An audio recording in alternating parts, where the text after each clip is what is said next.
अगर आपको भी है पाइल्स की समस्या और ठीक होने के बाद फिर से हो जाती है तो आप भी कर रहे हो ये 3 गलतियां।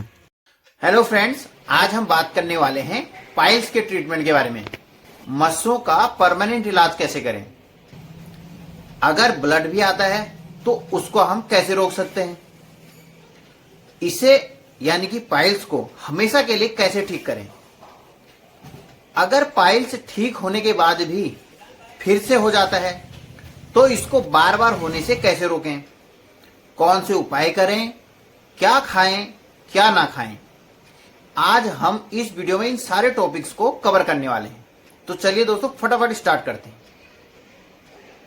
पाइल्स की सबसे बड़ी प्रॉब्लम यह है कि सर्जरी के बाद भी यानी कि ऑपरेशन करने के बाद भी कुछ साल बाद या कुछ टाइम बाद ये फिर से होने लगता है।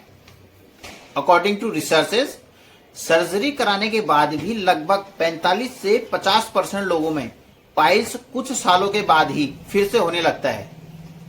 इसका मतलब क्या पाइल्स को हम हमेशा के लिए खत्म नहीं कर सकते, या ऐसा भी कोई फॉर्मूला है जिससे पाइल्स हमेशा के लिए ठीक हो जाए और फिर कभी भी लौट के ना आए। तो दोस्तों आज मैं आपको इस वीडियो में ऐसा ही कुछ बताने वाला हूं जिससे आपका पाइल्स हमेशा के लिए ठीक रहेगा और कभी भी वापस नहीं आएगा। इसके लिए सबसे पहले समझना जरूरी है कि पाइल्स हमें होता क्यों है और बार बार वापस क्यों आ जाता है।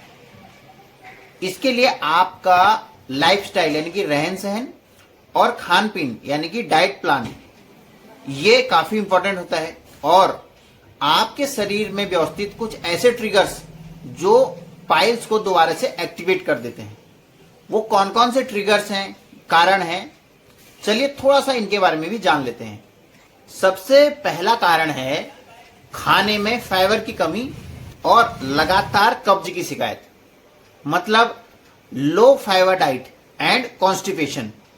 अगर आप खाने में लो फाइबर डाइट लेंगे तो आपका स्टूल जो है वो हार्ड हो जाएगा या हार्ड रहेगा और उसमें मॉइस्चर की भी कमी रहेगी, जिससे आपको फ्रेश होते समय एक्स्ट्रा प्रेशर लगाना पड़ता है। इससे क्या होगा, नसों में भी प्रेशर बढ़ जाता है और नसों में प्रेशर बढ़ने पर पाइल्स की समस्या होने लगती है। मतलब आपने खाने में ऐसी चीजें नहीं खानी है जिससे पेट सूख जाए या पेट में टाइटनेस आ जाए, जैसे कि मैदा वाली चीजें होती हैं, ऑयली चीजें होती हैं, और मीट मांस हो गया। ये क्या होता है, इसमें एक्स्ट्रा हीट होता है तो आपके पेट को ये सुखा देता है। अगर आपका पेट सूख जाएगा तो पेट में जो है पानी की कमी हो जाएगी और आपका जो स्टूल है वो टाइट रहेगा, और टाइट रहेगा तो जो बारीक सी हमारी वेन्स आर्टरीज यानी कि नसें होती हैं उनके छिलने के चांसेस ज्यादा रहते हैं, और जो मस्से रहते हैं उनके भी छिलने के चांसेस रहते हैं, तो जिससे क्या होगा, ब्लड आने के भी चांसेस बढ़ जाते हैं। नंबर सेकंड कारण आरामदायक लाइफस्टाइल, यानी कि दिन भर आराम करने से और कुर्सी पर बैठे रहने से भी या लेटे रहने से भी हमारे पेल्विक एरिया में ब्लड सर्कुलेशन ठीक से नहीं हो पाता है। इससे क्या होगा, वेन्स और आर्टरी के अंदर ब्लड जमा होने लगता है और वहां प्रेशर बढ़ जाता है और पाइल्स के दोबारा होने के चांसेस भी बढ़ जाते हैं। नंबर थर्ड कारण स्ट्रेस एंड डाइजेशन, यानी कि ज्यादा टेंशन से भी आपको पता ही है डाइजेशन बिगड़ने लगता है और इसके चांसेस बढ़ जाते हैं। किसके, डाइजेशन बिगड़ने के। अगर आपका डाइजेशन ठीक नहीं चल रहा है तो आपको कब्ज की शिकायत बार बार होने लगेगी। अगर कब्ज की शिकायत बार बार होने लगती है तो इससे भी पाइल्स होने के चांसेस या पाइल्स दोबारा आने के चांसेस बढ़ जाते हैं। जब तक आप इन रूट कॉजेस पर काम नहीं करोगे तब तक पाइल्स जड़ से खत्म नहीं हो सकता। चाहे आप कोई भी उपचार करा लें, यानी कि कितना ही अच्छा इलाज करा लें, कितना ही अच्छे डॉक्टर से ऑपरेशन या सर्जरी करवा लें, अगर आप इन रूट कॉज पे काम नहीं करोगे तो पाइल्स हमेशा के लिए खत्म नहीं होगा और बार बार आपको पाइल्स परेशान करता रहेगा। आप इन सब एक्टिविटीज में लगातार लापरवाही करते रहोगे, यानी कि अपनी लाइफस्टाइल एंड डाइट प्लान में, तो इससे क्या होगा, आपका जो पाइल्स की जो ट्रिगर्स हैं वो एक्टिवेट होते रहेंगे और आपको परेशानी होती रहेगी।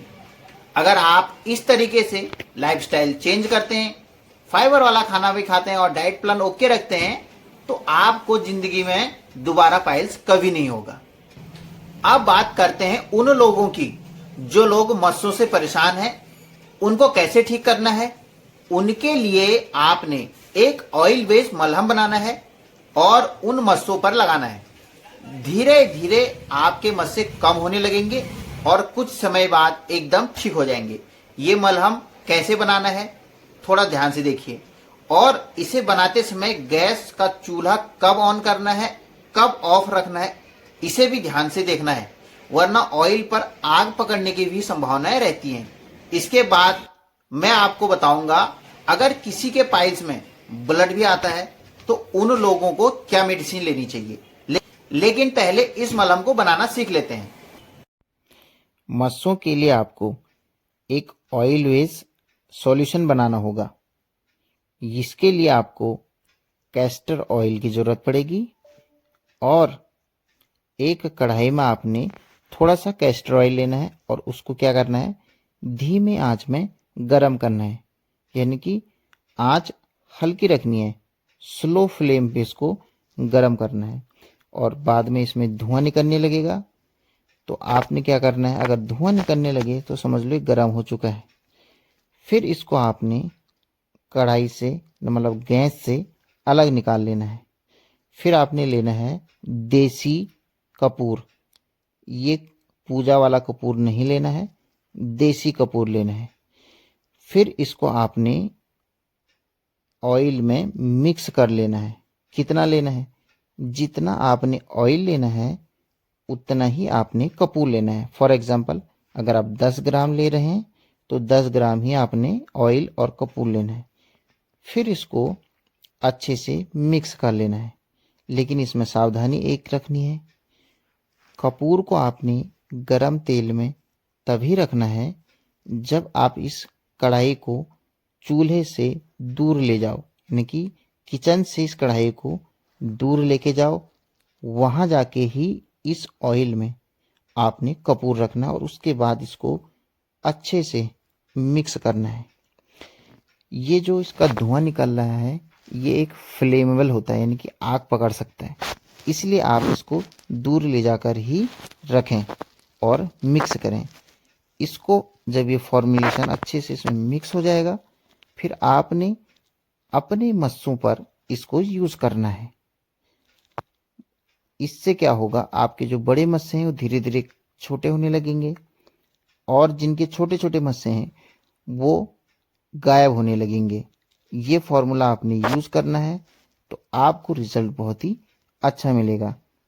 जब ये कपूर इसमें मिक्स हो जाएगा अच्छे से तो आपने क्या करना है, किसी भी कंटेनर में इसको रख लेना है, यानी कि कोई भी, चाहे आप कटोरी में इसको रखें चाहे आप किसी दूसरे कंटेनर में इसको रखें। जब ये ठंडा हो जाएगा तो आपने इसको संभाल के रखना है और अपने मस्सों पर इसका इस्तेमाल करना है, यानी कि हल्के हाथ से मेरे हिसाब से थोड़ा सा मसाज टाइप की वहाँ पे कर सकते हो, तो आपको इसका रिजल्ट बहुत ही जबरदस्त मिलेगा। अब बात करते हैं उन लोगों की जिन लोगों को ब्लड भी आता है। अगर आपको ब्लड आता है तो सबसे पहले आपने अपने पेट को सॉफ्ट रखना है, मतलब स्टूल टाइट नहीं होनी चाहिए। अगर स्टूल टाइट है तो आपने इस लिक्विड का सहारा लेकर अपने पेट को सॉफ्ट कर लेना है। इससे क्या होगा, आपको कब्ज की भी शिकायत नहीं होगी और पेट भी साफ रहेगा। ये लिक्विड है क्रीमाफिन प्लस। इसको आपने अपने आवश्यकता अनुसार लेना है, यानी कि जितना पेट आपका टाइट है, स्टूल टाइट है, उसके अकॉर्डिंग आप इसका डोज ले सकते हैं। इसकी डोज 10 ml से लेके 30 ml तक आप गुनगुने पानी में रात को एक टाइम ले सकते हैं। थोड़ा बहुत आपने इतना गुनगुना पानी लेना है एक गिलास में और उसमें अपने अकॉर्डिंग 10 ml, 15 ml, 20 ml या 30 ml, जितना पेट टाइट है, जितना स्टूल टाइट है, उसके अकॉर्डिंग आपने खुद ही एडजस्ट करके लेना है। और जब आप इसका इस्तेमाल नहीं कर रहे हो तो ढक्कन को टाइट बंद करके एयर टाइट बंद करना है और कहीं पे भी संभाल देना है। फिर बाद में जब जरूरत पड़ेगी फिर यूज कर लेना है। अब बात करते हैं आपने मेडिसिन कौन सी लेनी है। अगर आपको भी दर्द होता है, दर्द में सूजन वगैरह भी है और दर्द होता है और ब्लड भी आता है, तो आपने ये मेडिसिन लेनी है। Number first Zerodol SP, number second Amoxiclav 625 यानी कि 625 mg, और नंबर थर्ड होगा इथाम सैलेट 500 mg। अगर आपको ब्लड नहीं आता है, खाली दर्द और सूजन है, तो सिर्फ 2 टैबलेट आपने लेनी है, जीरोडॉल एसपी और अमोक्सिक्लेव 625 mg। इथाम सैलेट 500 mg ये तभी लेना है जब आपको ब्लड आता हो, और अगर आप 2-3 दिन इसको लेते हैं, इसको आपने कैसे लेना है, इसको आप अगर हैवी ब्लीडिंग है तो दिन में 3 टाइम लेंगे 500 mg में, और मीडियम मतलब बहुत ज्यादा नहीं है तो सुबह शाम एक एक गोली 3 दिन तक ले सकते हैं। और उससे पहले आपका ब्लड रुक गया है, इस गोली से ठीक हो गया है, तो इसको आप छोड़ सकते हैं। सिर्फ 2 गोली लें, जीरोडॉल एसपी दर्द सूजन के लिए और अमोक्सिक्लेव 625 mg। ये भी आप 3 दिन 5 दिन 7 दिन अपने अकॉर्डिंग, अपनी कंडीशन के अकॉर्डिंग यूज कर सकते हैं।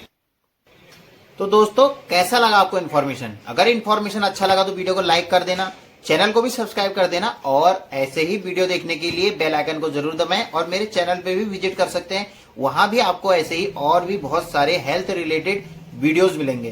तो please visit my channel. Thanks for watching. इस वीडियो को बनाने का मकसद सिर्फ इन्फॉर्मेशन प्रोवाइड करना है। वीडियो में बताई गई जानकारी को इम्प्लीमेंट करने से पहले अपने स्पेशलिस्ट की एडवाइस जरूर लें। Thank you.